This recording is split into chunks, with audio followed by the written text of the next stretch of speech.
Hello student, তোমরা যারা ক্যালকাটা ইউনিভার্সিটির আন্ডারে থার্ড সেমিস্টারের ছাত্রছাত্রী আছো, এখন তোমাদের এলসিসি 1 অর্থাৎ কম্পালসারি ইংলিশ সাবজেক্টের ক্লাস আছে। আজকের ক্লাসে তোমাদের রিপোর্ট রাইটিংয়ের একটা গুরুত্বপূর্ণ অ্যান্সার নিয়ে আলোচনা করব। রিপোর্ট রাইটিংটা যে টপিকের ওপর আলোচনা হচ্ছে চন্দ্রযান 3। তোমরা জানো রিপোর্ট রাইটিংয়ের ক্ষেত্রে এই টপিকটা তোমাদের জন্য খুবই গুরুত্বপূর্ণ। চলো আজকে প্রশ্নের অ্যান্সারটা তোমরা দেখে নাও। খুব সহজ ভাষায় গুছিয়ে লেখা হয়েছে, কিভাবে তোমরা লিখবে রিপোর্ট রাইটিং এবং চন্দ্রযান 3 টপিকটা কিভাবে লিখবে দেখে নাও। রিপোর্ট রাইটিংয়ের ক্ষেত্রে তোমাদের প্রথমেই যেটা করতে হয়, একটা হেডিং দিতে হয়। সেই মতো এখানে একটা হেডিং দেওয়া আছে যে এ হিস্টোরিক্যাল মিশন চন্দ্রযান 3। তারপরে লিখতে হয় বাই এ স্টাফ রিপোর্টার বা বাই এ স্পেশাল করেসপন্ডেন্ট, এটাও লিখতে পারো তোমরা। তারপরে তোমাদের লেখা শুরু করতে হবে, তারপর লিখতে হয় তোমাদের জায়গার নাম, তারপরে তোমাদের লিখতে হয় তারিখ এবং বছর। সেভাবেই লেখা আছে ক্যালকাটা আগস্ট 24 এবং 2023।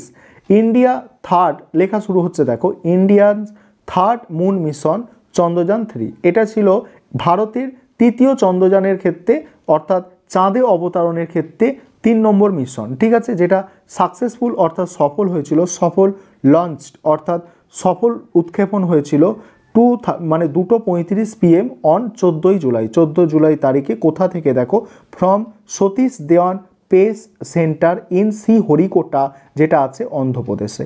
ইট ওয়াজ ইন্ডিয়ান থার্ড অ্যাটেম্প্ট, এটা ছিল তৃতীয় প্রচেষ্টা বা প্রয়াস অ্যাট সফট ল্যান্ডিং অন লঞ্চার্স, দেখো learner surface after the Chandrayaan 2, অর্থাৎ চন্দ্রযান 2-এর পরে এটা ছিল 3 নম্বর সফল মানে প্রচেষ্টা। তারপরে হুইচ মানে যেটা ফেলড হয়েছিল 2019, অর্থাৎ 2019-এ চন্দ্রযান 2টা কিন্তু ফেল করেছিল, তারপরে এই চন্দ্রযান 3টা কিন্তু সফল হলো। কি বলা হচ্ছে দেখো, the third lunar exploration mission was developed by the ISRO, অর্থাৎ ইসরোর দ্বারা এটা তৈরি করা হয়েছিল। তারপর দেখো কি বলা হচ্ছে, landing on the south pole. South pole মানে তোমরা জানো, সাউথ পোল মানে হচ্ছে দক্ষিণ মেরুতে চলে গিয়েছিল, অফ দ্য মুন মানে চাঁদের দক্ষিণ মেরুতে চলে গিয়েছিল। India as the first country, India হচ্ছে প্রথম কান্ট্রি মানে দেশ, মেড হিস্ট্রি ইতিহাস তৈরি করেছিল। তারপরে দেখো, তারপরে বলা হচ্ছে, পরের পার্টটা আমি আলোচনা করব, তার আগে যে বিষয়টা তোমাদের বলার আছে যে তোমাদের জন্য কিন্তু ইংলিশের স্টাডি মেটেরিয়াল তৈরি করা হয়েছে। তোমরা যদি কেউ স্টাডি মেটেরিয়ালটা পারচেস করতে চাও অর্থাৎ কিনতে চাও, সেক্ষেত্রে তোমরা এই নম্বরে যোগাযোগ করে 400 টাকা পে করে স্টাডি মেটেরিয়াল পারচেস করতে পারো। 9123005218 এই নম্বরে তোমরা যোগাযোগ করে 400 টাকা পে করে স্টাডি মেটেরিয়ালটা পারচেস করতে পারো অর্থাৎ কিনতে পারো। চলো আজকে বাকি প্রশ্নের উত্তর দেখে নাও। দেখো, India would the fourth country, India হচ্ছে চতুর্থ দেশ after the United State Russia and China. United State Russia চায়নার পরে চতুর্থ দেশ হচ্ছে কি ভারত। The budget of Chandrayaan 3 mission was about 615 crore অর্থাৎ 615 কোটি টাকা খরচ হয়েছিল। The whole Indian people watch মানে পুরো ভারতের লোকজন দেখছিল, ওয়াচ করছিল লঞ্চ মানে ছাড়াটা অন স্মার্টফোনে এবং টেলিভিশনে, ঠিক আছে।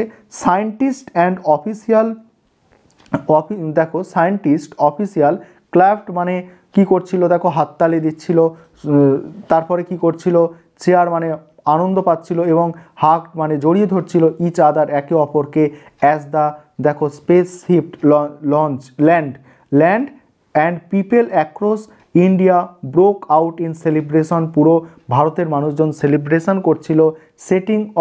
সিটিং অফ দেখো fire crackers and dancing in the street, এবং সকলে কি করছিল, বাজি ফাটাচ্ছিল স্ট্রিটে অর্থাৎ রাস্তায় ডান্স করছিল। তারপরে আওয়ার প্রাইম মিনিস্টার আমাদের প্রধানমন্ত্রী নরেন্দ্র মোদী টুইট করে দিল দ্যাট চন্দ্রযান 3 স্ক্রিপ্টেড মানে লিখলো এ নিউ চ্যাপ্টার, নতুন একটা অধ্যায় ইন ইন্ডিয়ান স্পেস, দেখো স্পেস অডিয়েন্স মানে ইতিহাসে অর্থাৎ স্পেসের ইতিহাসে অর্থাৎ মহাকাশের ইতিহাসে। তারপর দেখো it source high everything the dream and দেখো অ্যাম্বিশন অফ এভরি ইন্ডিয়ান।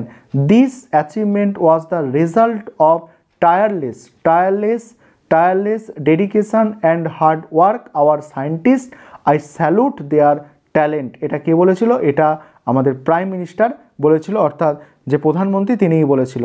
তারপরে দেখো এখানে বেঙ্গলি ট্রান্সলেশন করা আছে, কারোর যদি তোমাদের স্ক্রিনশট নেওয়ার দরকার হয় তোমরা বেঙ্গলি ট্রান্সলেটটা স্ক্রিনশট নিতে পারো। আর অবশ্যই জানাবে তোমাদের ক্লাস কেমন লাগছে।